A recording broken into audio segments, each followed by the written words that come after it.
All right, so our next group of speakers will be speaking about smart, resilient reservation infrastructure. With us today, we have a lovely panel. Our initial speaker is Mr. Mark Harding. He's a member of the Mashpee Wampanoag Tribe, and his title is Tribal Relations Leader. We also have Mr. Todd Isherwood. He is the Resilient Energy Program Manager. Dr. Mehdi Ganji. He is the Smart Reservation Advisor. And we have Dr. Edward Saltzberg. He is the Tribal Economic Development Leader, Sovereign Resiliency Partners.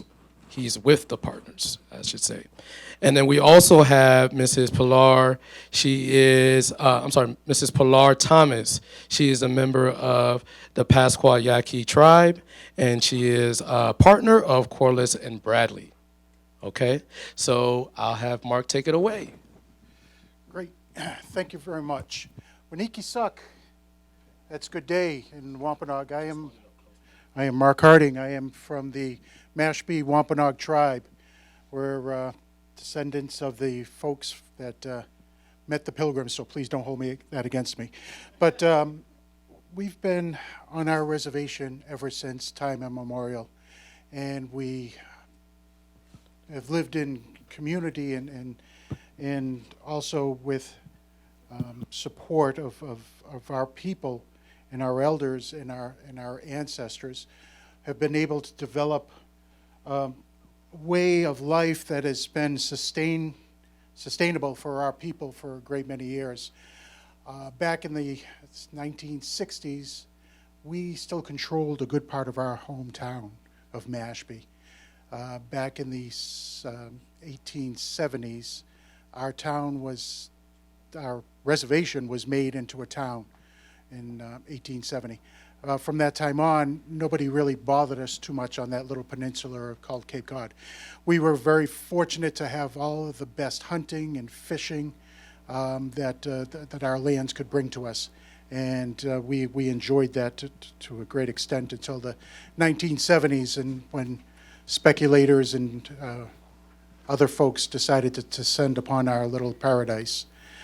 Within a couple of years, we lost control of all the town boards, and at that point in time, our tribal leadership decided to initiate a lawsuit against the government of Massachusetts for violating the 1790 Non-Intercourse Act, and actually that was through the U.S. government that lawsuit was.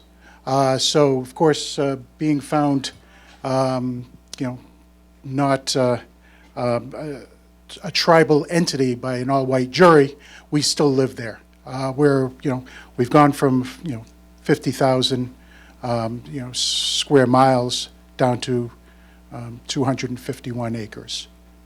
But that being said, I bring to you today opportunities and value that we have always had within our hearts from the Mashpee Wampanoag. And I just want to thank everybody for coming out today. I know it must have been hard. I've met a lot of people from out the Midwest where it was minus 4 degrees there just a couple of days ago, and now you're in 80-degree weather. So I know it's a supreme sacrifice on all your parts for being here. But with that, I think what I'd like to do is talk a little bit about how my folks over here that are going to explain a few things. I've got Dr. Mehdi Ganji. For anybody that wants to know, it's his birthday today. So he's still upset because I did not bring him a cake yet, but it's still early in the day. So one of the things that we've done, along with all of the projects that we work on, is bring that unique piece of partnership. Sherry had made a mention of it so eloquently earlier today regarding how working with the community, the elders, the youth, and looking at how best to be able to bring all of those pieces together for the future of the tribes. And that's what we all are looking at doing, is ensuring that the future of our tribes and the ones that we work with have those opportunities. So I think with that, what I'm going to bring on, I've got you want to do the introduction slide? Sure, yeah. Let me do that introduction slide. If Ed, could you click that? I think you have to click. Okay, great. Nope, Mehdi's got that.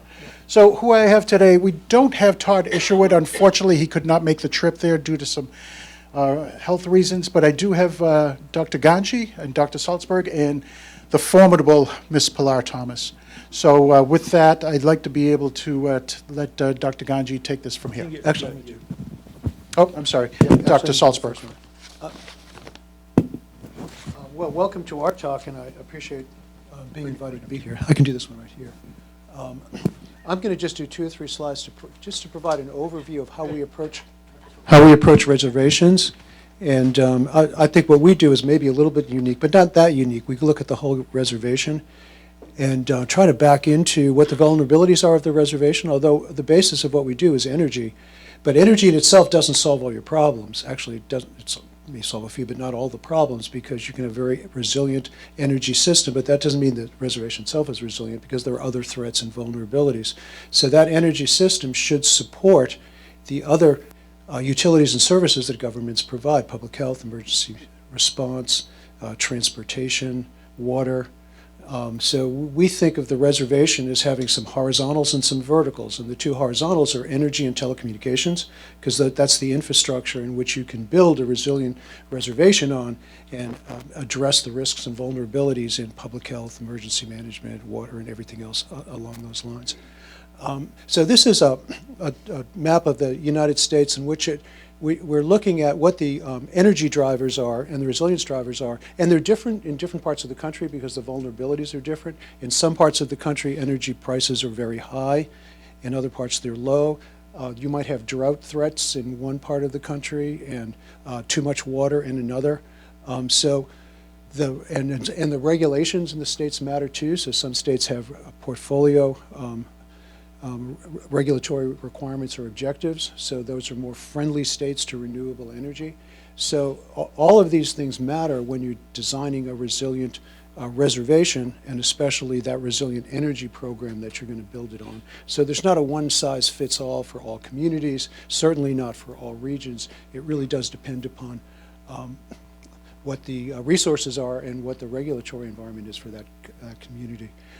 So I said that we look at vulnerabilities and resilience because they go together. I mean, resilience to something, it's resilience to your vulnerabilities and your risk.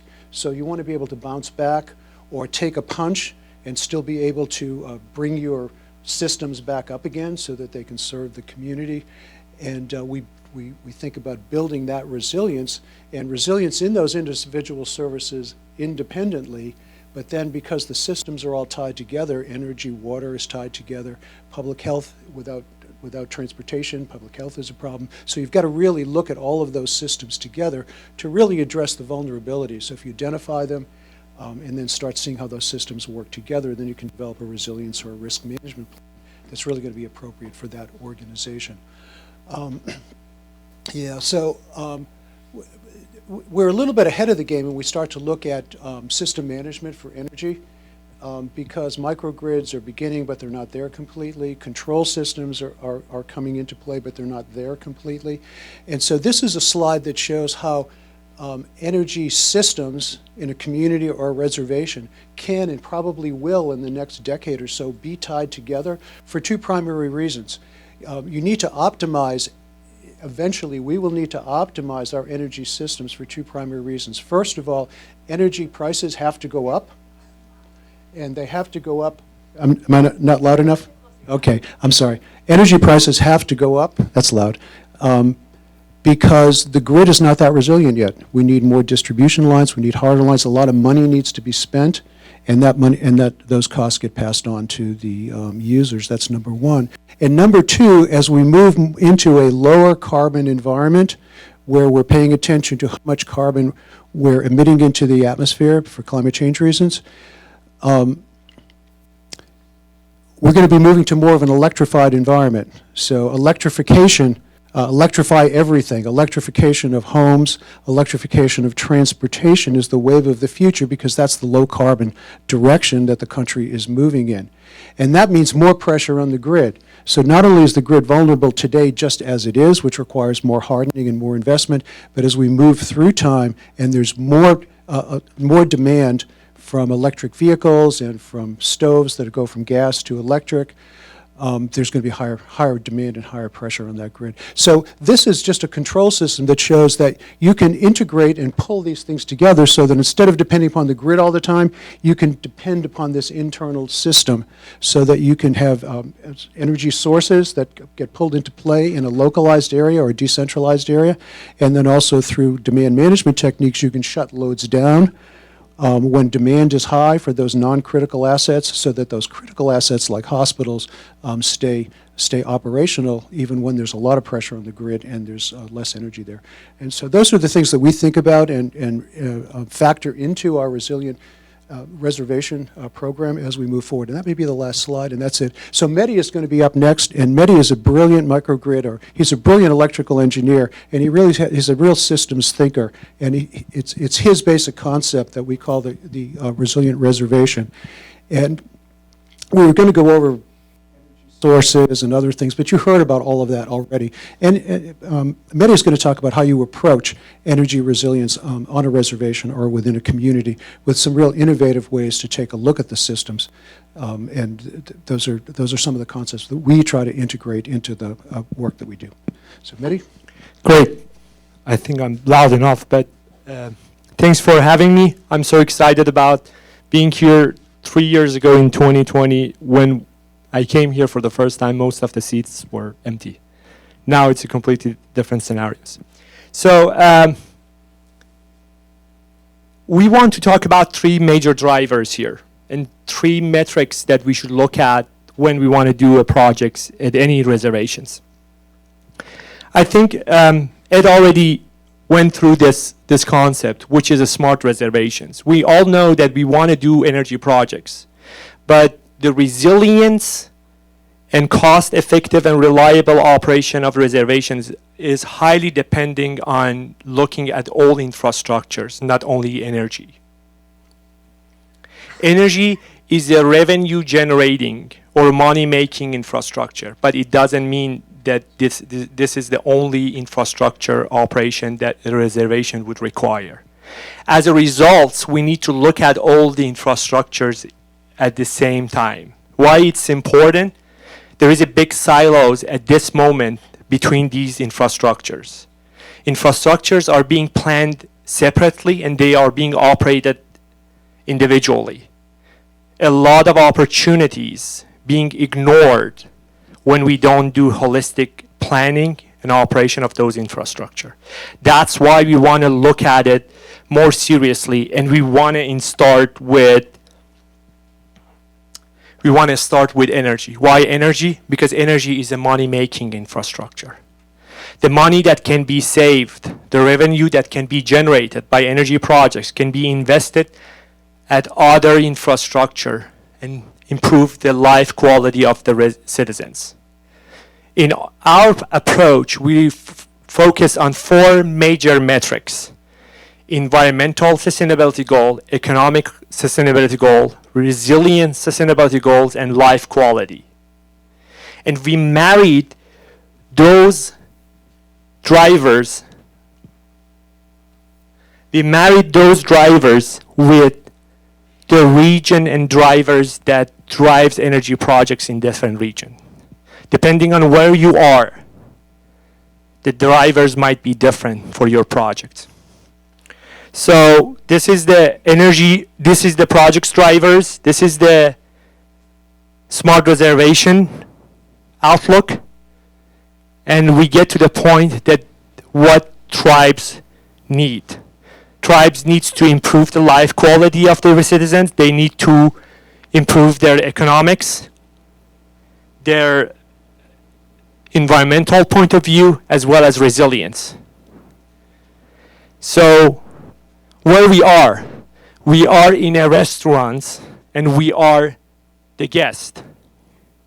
The public agencies are the chef, are the restaurant owners. There are a lot of public funding opportunities out there. The restaurant owners doesn't know what the guest needs to eat. The guest doesn't know what the restaurant offers if there is not a menu on the table. All we try to do is to develop a menu of different projects across all the infrastructures. So when a tribe wants to pursue a funding opportunities, either private or public, they look at that menu and they connect that funding opportunities with the specific projects on that menu. And in order to do that, we look at different aspects. We look at all the infrastructure data, a publicly available data now. If there is a private database, we get that. We marry those with the specific drivers in that region. And we added a flavor of economic development at the end. What type of incentives, what type of funding opportunities in that region that specifically can address that project. And as a result, we define different type of projects within each infrastructure. So we develop a menu for the tribal government to have all the time so they can refer to that menu to do the project. As a part of that project, we provide the specification of different projects, resources that they might need, no matter if it's energy, water, communication.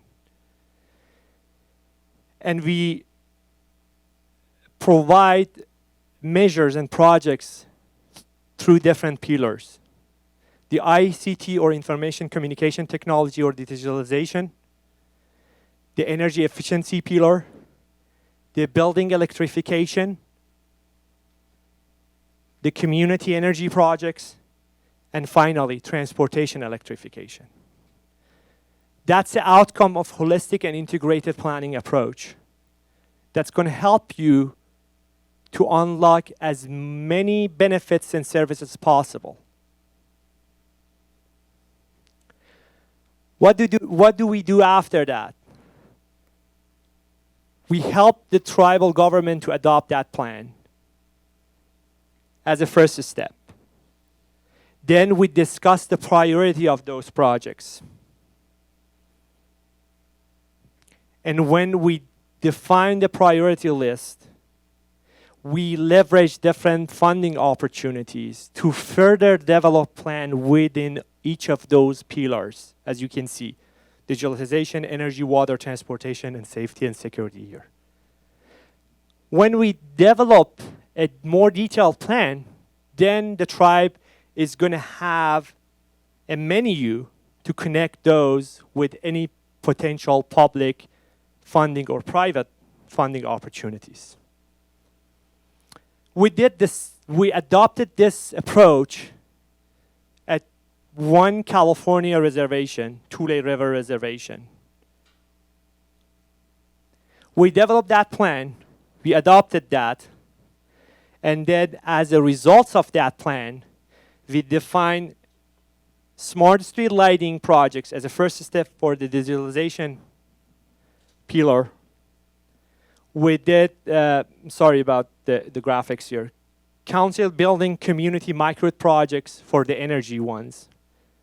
Smart water SCADA integration for the water, and charging station installation for the transportation infrastructure. We connect those ones with different state of California funding opportunities. California Public Utility Commission 1, California Strategic Growth Council 1, California Energy Commission 1, to fund those projects for implementation. We are in a phase of doing a smart street lighting and communication backbone funded by California Public Utility Commission at this point. We call this approach smart reservation planning, transformation planning, which abbreviated as a 3-TRAP. And we want to prepare tribes to get prepared for public funding opportunities to improve their tribes' environmental, economic resilience, and life quality goals. But that's not the end of the story. we need to track the progress. And that is what we also provide our clients. We provide a tracking toolkit that's not going to help the tribes to track their progress towards their goals, but at the same time being used as a tool to connect the tribe to external resources, technology developers, industries. And that is how we help the tribe to meet their goals. So, I already talked about Tule River project. This is the whole plan that we have. We developed a solution. We presented that to different funding agencies. Two major concerns came up. One is the stakeholder management and outreach, and the other one is funding. We work with the state agency in California to fund the first phase, which was planning. And we did the Tule River projects here, as you can see. Later, we took it, presented to USDA, United States Department of Agriculture, and we replicate that solution for another tribe, for the Tohoon tribe. We received $2 million from the USDA. Now, we define other funding agencies in California to develop, fully develop this program. So as a first step, we can replicate that solution across other tribal reservations in California. We want to use the federal funding opportunities to supplement that funding, the state funding, to replicate that solution across other tribes in the country. And we need your help to make that happen. This is how we guarantee the success of different reservations in the country to meet their, we call it EERL goals. And we would like to have you as a part of that platform and framework. With that, I'm going to turn it to Pilar to talk about real stuff. Oh, God, another lawyer right after lunch. Which, by the way, does this work? Thanks for the pasta. With no dessert. Supposed to have sugar. Hello. Good afternoon, everybody. So again, my name is Pilar Thomas. I'm from Tucson, Arizona. So I'm glad to go from southern Arizona to southern Florida, where it's nice and sunny here. I see you have as many solar panels here as we have there, which is a crying shame, but that's okay. I'm going to talk about two things in my portion. One is kind of governance. So being a lawyer, one of the key opportunities the tribes have and that I don't see enough of is building governance structures, legal structures within the tribal community to support your resiliency goals, and more importantly, to support the sustainability of achieving your resiliency goals. I know a lot of tribes will have kind of a one and done thing. I do one project, I'm done. But a lot of tribes will have multiple projects and multiple opportunities across their various sectors, if you will, on the reservation. So, let me make sure I do this. So I'm going to talk a little bit about tribal governance considerations, things to think about from a tribal law or other governance approaches to support you, some regulatory challenges that we have, and that I'm sure we've all experienced as we've tried to do projects on tribal lands dealing with our state utility. John talked about it earlier. What does your utility do? What does your state regulatory scheme look like? You'll hear, I think, tomorrow, the NREL presentation on some of the regulatory barriers. That was a study done by MTerra. So I'm going to kind of preview that a little bit. I'm also going to mention some additional resources that folks have. And again, you'll hear from some folks about this, but I'm going to tie it all together by kind of how we put it all together. So just some high level. I've done classes on this stuff. I teach Indian energy law at the University of Arizona and ASU, and it'll take me 6 classes to get through this. So this is a real quick Indian energy law class. So legal infrastructure, what kind of policies and laws do we have in on our tribe, on our tribal lands? How many tribes here have tribal utilities? 1, 2, 3, 4, 5. Okay. How many of your tribal councils, tribal governments, have imposed a clean energy standard on your own tribal utilities? None. That's tribal law. So, if I'm trying to build a resilient infrastructure, the first place I should start is with building codes. How many have a residential building code? Handful. How many have a building code? Handful. Only because you have casinos. That's the only reason you have a building code is because you have casinos. So let's look at our building stock. How do we build more resilient buildings? How do we bring our existing buildings up to a more resilient standard? Environmental mitigation, cultural resource protection. Sherry mentioned this earlier. The one thing we can do about doing projects on our own lands is we, of course, control exactly where they go. But we've got to be able to understand what's out there. If we have a big land base, we should be doing some of these early analysis. So we know, stay away from here, stay away from there. If I've got to do a 5 megawatt solar project to help offset all the energy costs of my housing, or to support a microgrid, which if you're doing anything less than 5 megawatts on a microgrid, it's a useless microgrid unless all you're trying to do is power a gas station. So where do I put these things?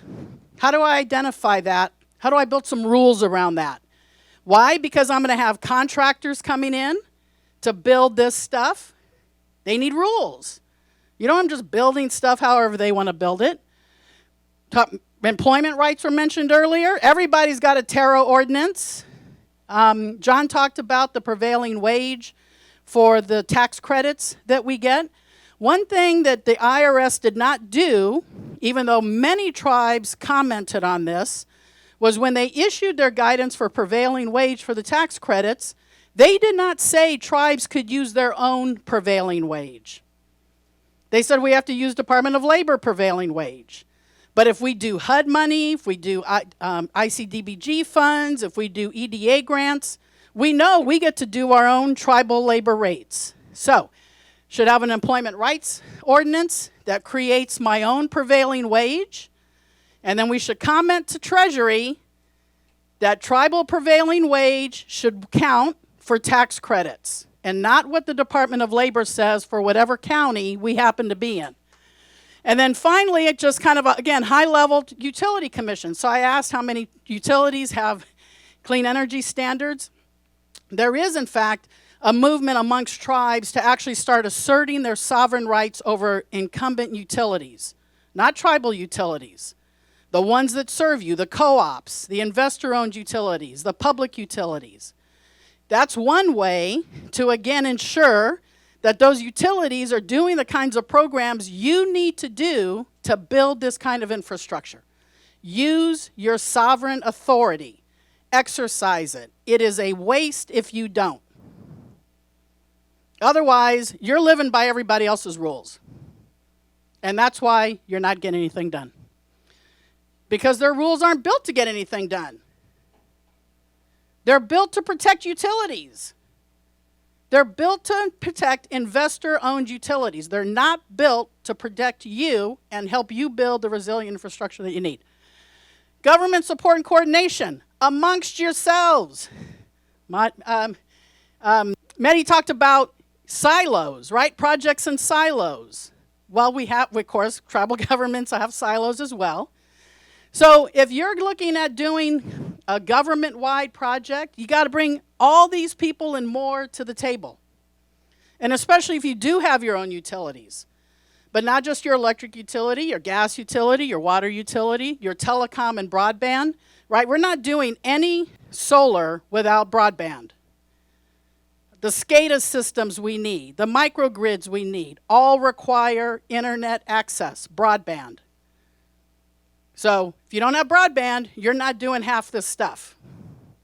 Tied together. Finally, some partnerships. Bob talked about the partnership with the state of Minnesota and the PPA that they have with them. But, you know, there are opportunities to work with your incumbent utilities. There are some utilities, we see this maybe more in California, where they're forced to have more and better tribal relations with the tribes that are in the IOUs at least.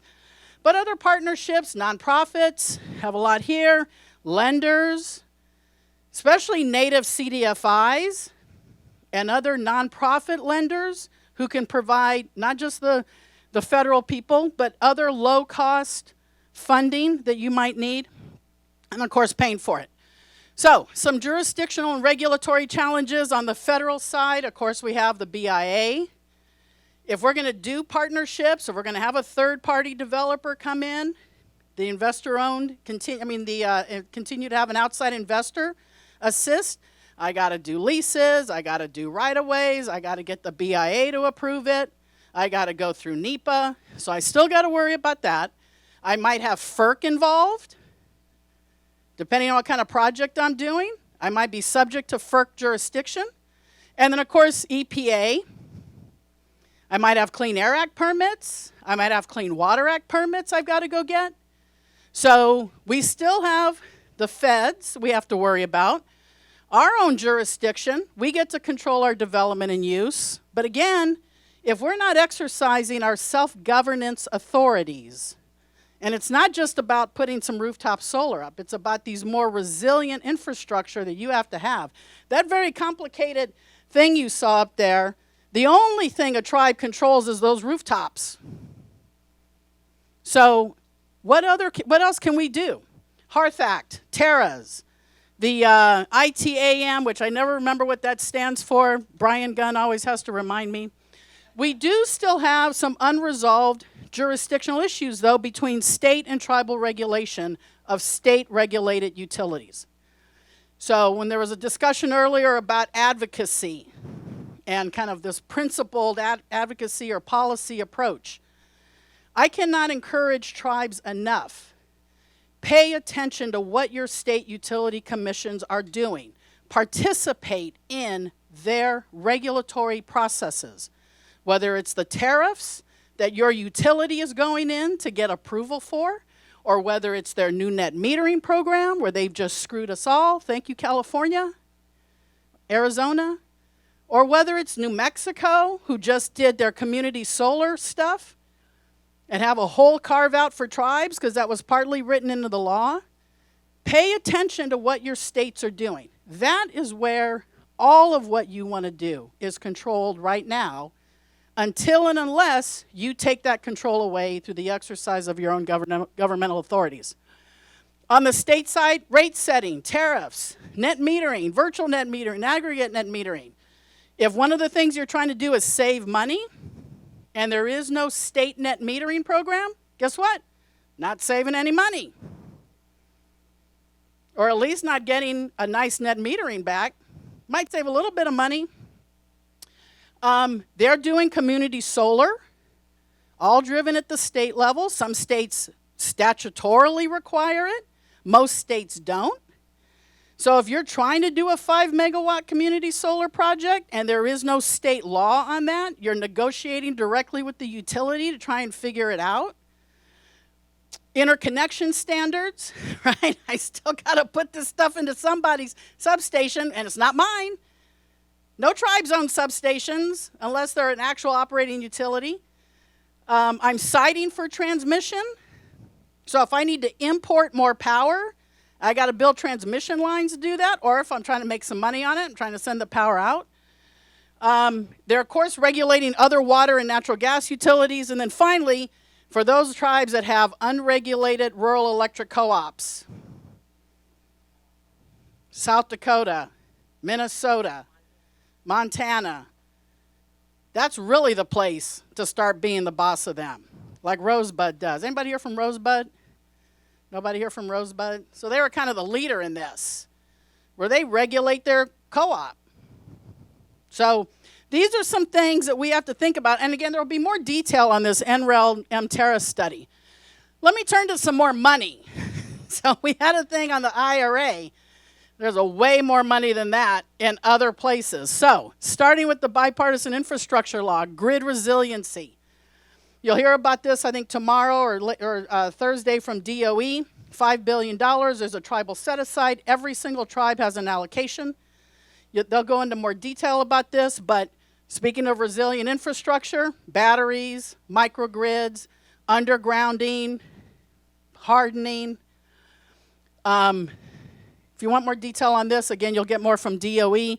EECBG, the Energy Efficiency and Conservation Block Grant. Anybody here know what their allocation is?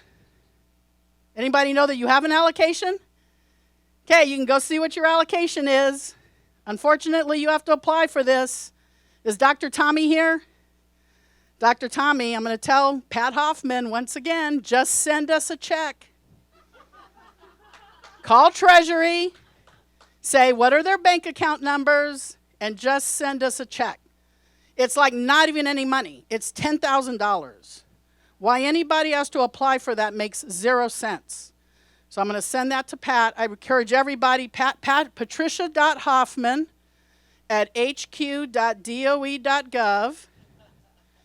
Pat, please just send us our money. Do not make us apply for this. But it's energy efficiency. So speaking of building energy codes, tribes are eligible to get money from DOE to help build your building energy codes. That's open right now. Open for funding. Energy efficient schools. This is how many tribes here have schools that you control? All right, $500 million to make your schools more energy efficient. Rural and remote, $1 billion. Weatherization assistance program. Anybody here do the WAP program through DOE? Okay, hello, $3.5 billion. Can spend up to $9,000 per house, includes rooftop solar. LIHEAP also goes along with that. That's just like a regular program. And then the transmission infrastructure, again, resiliency, $5 billion. Inflation Reduction Act, some additional things. I know is John still here? Seem to be anti-loan. So for my loan program office friends, they got $20 billion more in lending authority. Direct loans, 3.5%. T-bill rates. So if you can get better in that at Bank of America, go to Bank of America, but unlikely. Also clean commercial vehicles for different from personal vehicles. So for a tribe, you can go replace all your GSA vehicles. In fact, GSA is now doing comments on how tribes can access GSA for electric vehicles through GSA. Just like you all get your current cars through GSA, now you can get your electric vehicles through GSA, up to $7,500 tax credit per car, less than 14,000 pounds. Anything over 14,000, $40,000 tax credit. Direct pay. So you get the money from Treasury for that. And then finally, on Inflation Reduction Act, Transmission Siting Authority grant, $720 million. This is out for comment right now, where tribes and states, others who approve transmission lines coming over your lands. Bob was talking about, transmission line development, right? Nobody's consulting with us.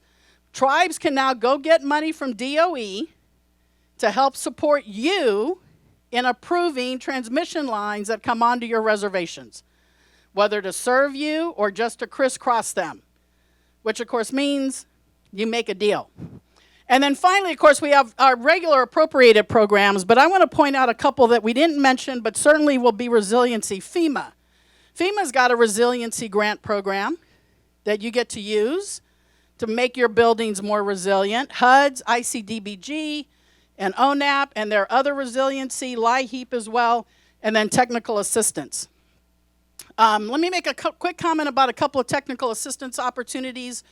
So funded by the bipartisan infrastructure law is what's called the Thriving Communities Technical Assistance Program. How many folks here have heard of this program? A handful. Okay, so multi-agency, EPA, Transportation, USDA, DOE, HHS, HUD, Commerce, and GSA are all in on it. That's aligned, trying to align the bipartisan infrastructure law programs, which are not easy to do, but they include housing, transportation, clean energy, broadband. Everything in that picture. Everything in that picture. So some initial assistance on how we go get money. You apply to them for technical assistance. So the idea is to, again, create more resiliency using all these multi-agency programs. Some other programs, let me mention, EPA Technical Assistance Center. This is direct technical assistance to underserved communities, which always includes Indian tribes, and those working to address environmental justice. So that's mostly, of course, around Clean Air Act, pollution issues. USDA has this Rural Partners Network. They got $300 million in the IRA. John mentioned the USDA REAP program, but they also got $300 million to provide technical assistance for USDA IRA funding. So they haven't announced what that's going to be, when that's going to open. But that's going to be available as well. And then another DOE program, I think Dr. Tommy mentioned this working group on coal and power plant communities. So if you're in a coal or power plant community or you're next to one, those are some other programs available. Oh, wait, what happened to my putting it all together? Did I lose it?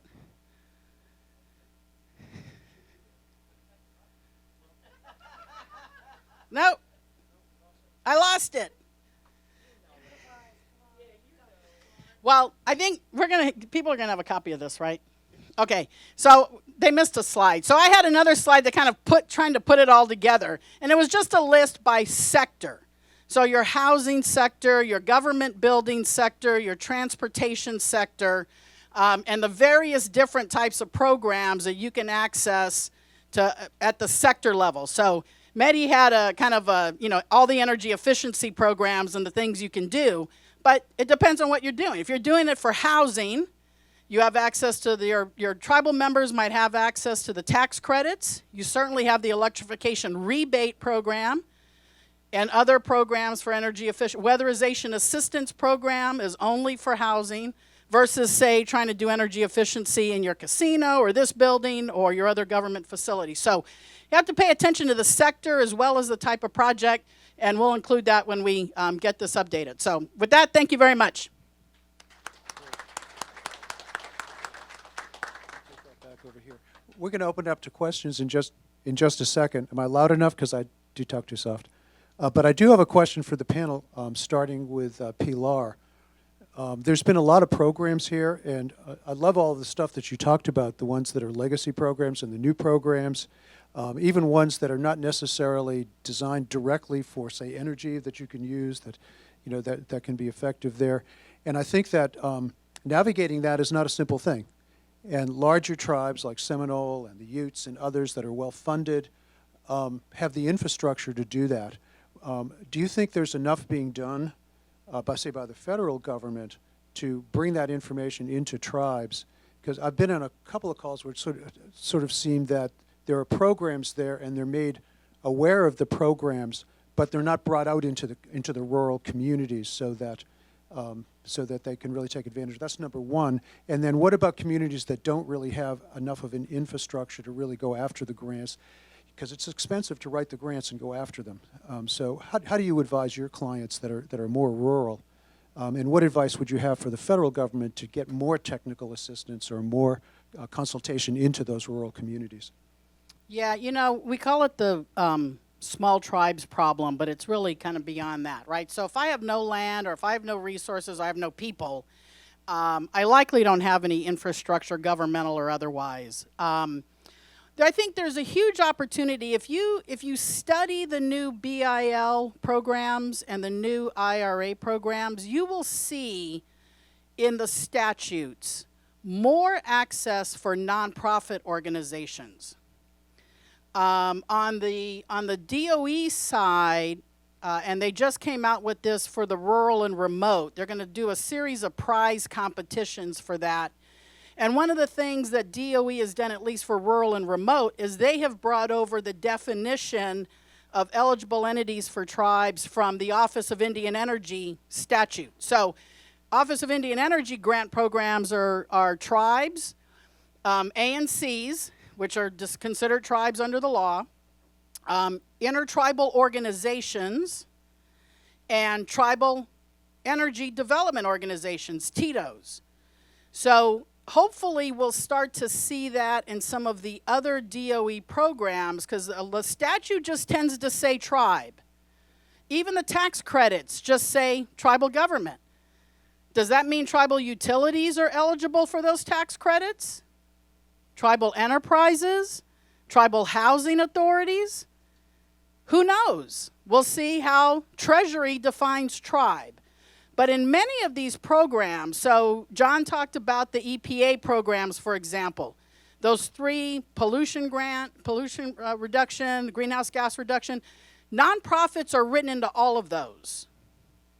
So I do think one opportunity tribes have, and sometimes we don't play well together, but we're all part of some intertribal organization somewhere, is to really try and leverage existing organizations to create that kind of scale in administration.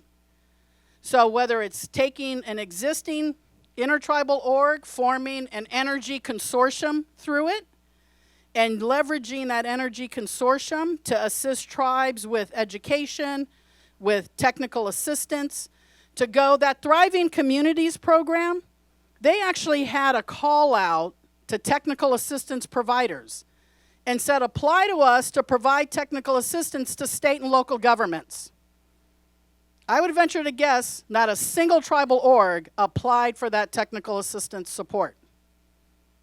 So we have to pay attention to these opportunities for federal funding for nonprofits or consortiums or other entities that either we already have or can form that can go get federal money that can help tribes do these things. Because that is a huge, again, the bipartisan infrastructure law, IRA, because of the focus on disadvantaged communities, on low to moderate income communities throughout all of these programs.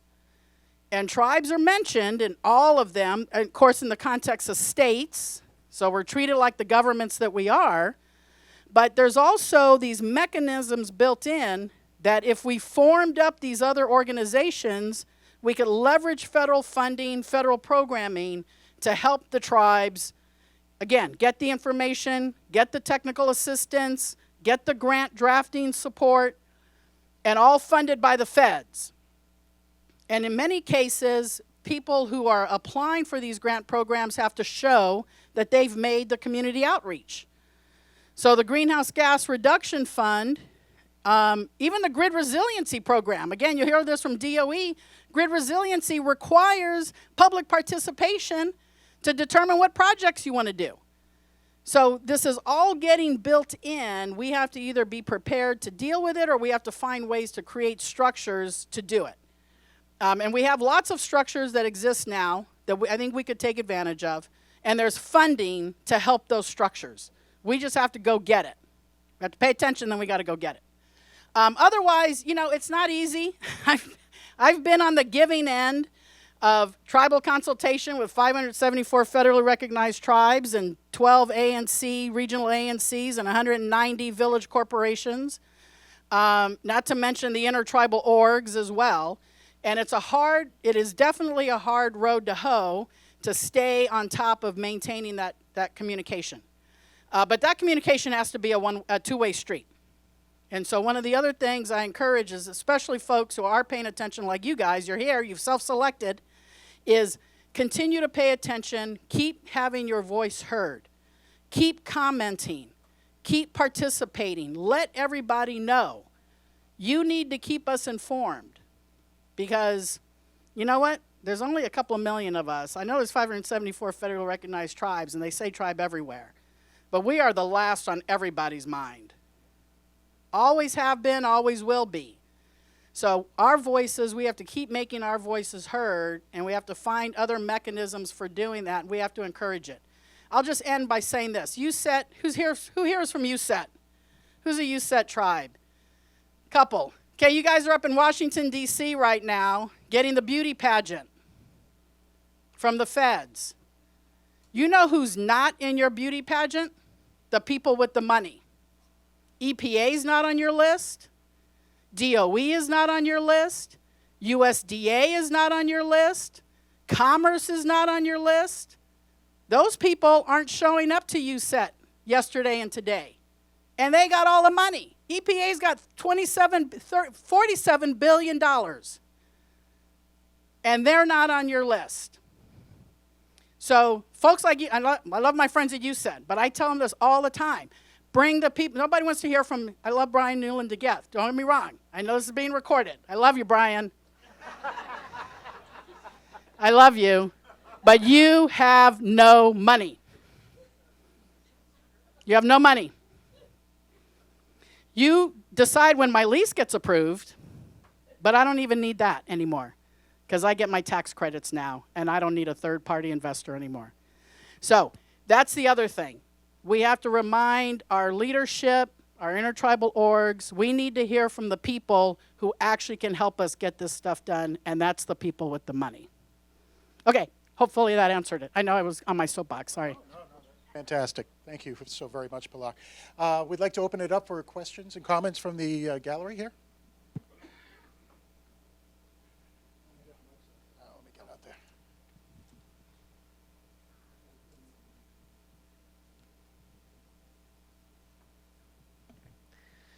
Thank you.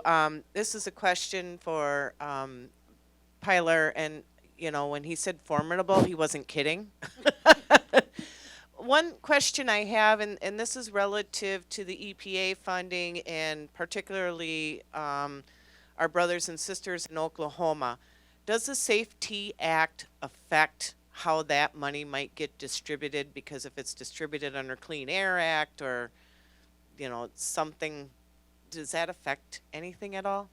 I don't think so. So the question is related to the McGirt decision in part, but in 2005, Senator Inhofe of Oklahoma snuck in a rider to an appropriations bill that said in the state of Oklahoma only, if the tribes of Oklahoma wanted to get treatment as state status under the Clean Air Act or the Clean Water Act, the state would have to approve, and they would have to basically have a joint task program. And then the second thing that that rider allowed for was for the state to assert primacy over Indian country. So for those of you who know Clean Air Act, Clean Water Act, EPA or the tribe are the only two governments that have jurisdiction over Clean Air Act, Clean Water Act on Indian lands, not the state. So the state can do its SIPs all it wants to, can do all their water quality stuff, doesn't apply on Indian land. Either EPA has it or the tribe has it if they have task status. So the other part of this bill was the state of Oklahoma could get primacy in lieu of the EPA. And that's exactly what they did after McGirt. Was what's that boy's name? Stitt? I have to remember not to call him what they call him. Governor. There you go. Governor.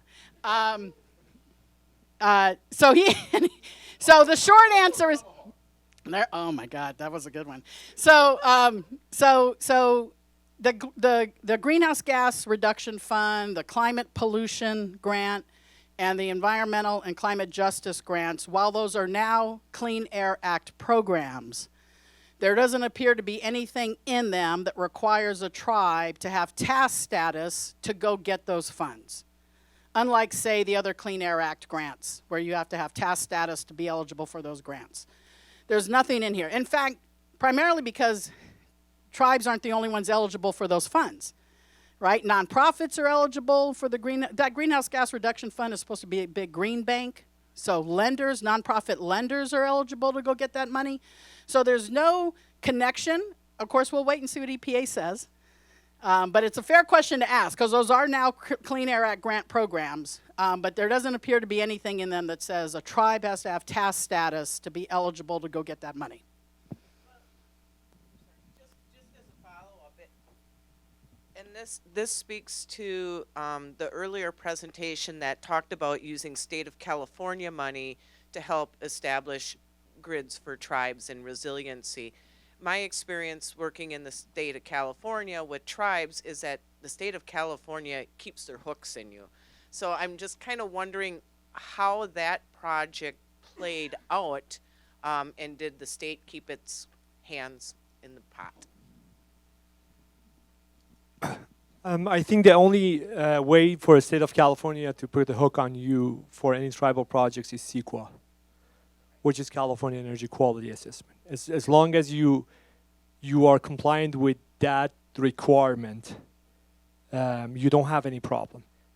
What I would like to do is the coalition that you see here is a result of a very painful process with the state of California doing a project using the state of California funding. We received $13 million to build a microgrid on one of the reservation in California, Seminole Tribe. And we lost that project because the tribe didn't work with us. I mean, when I say us, I am personally, so I don't want to take a blame on these people. I was with another organization. So they did not know how to work on the CEQA, and as a result, we lost that $13 million of funding.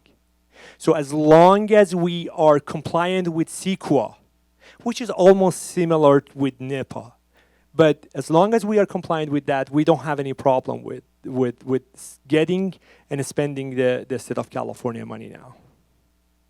Yeah, but let me add, because it was made about trying to leverage other state incentives, right? So I think one of the things a lot of tribes have experienced in working with their states is the states, for example, will require you to waive your sovereign immunity to get that grant agreement with them. You got to do it with the feds.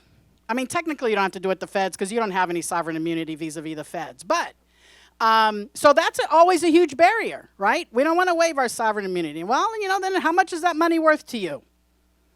So lots of trade-offs that obviously have to happen. Every state's going to be different. Some states will have not as much requirement on you. Other states, like California, will. California has the CEQA requirement. Some states, like Nevada, have something similar. Arizona doesn't have any environmental review requirements.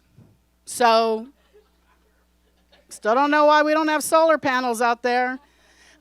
You'll have NEPA requirements for all this federal grant money. You still have to do an environmental review. Might be a Cat X, but you still got to go through it. So there's always some terms and conditions, right? No money is free, and no money is free of requirements. And that's why it's important to really just kind of understand, kind of what's behind all of these funds anyway. It's partly why I say, you know what, these tax credits are looking better and better. I'm thinking a one-page document that I'm signing, just like if I were a taxpayer and I just get my money. I don't have to go through a feasibility study. I don't have to go through an options analysis. I don't do all this other shit that the DOE makes me do. I just say, the project cost me $10 million, send me my $6 million check, and we'll call it a day.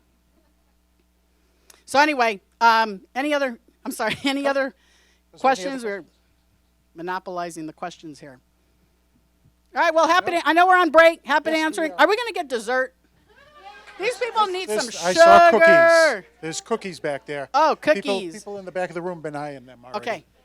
All right, thank you. So, Thank Thank you, you very Pilar. much, Thank everybody. you. Thank you. And thank you to our guests. Yes, you're free. You are released. Yes, thank you so much. Okay, so we're taking a break, a quick 15-minute break. We'll be back approximately 2:15, 2:16 to restart the rest of the presentations, okay? All right, you want some cookies? Mehdi?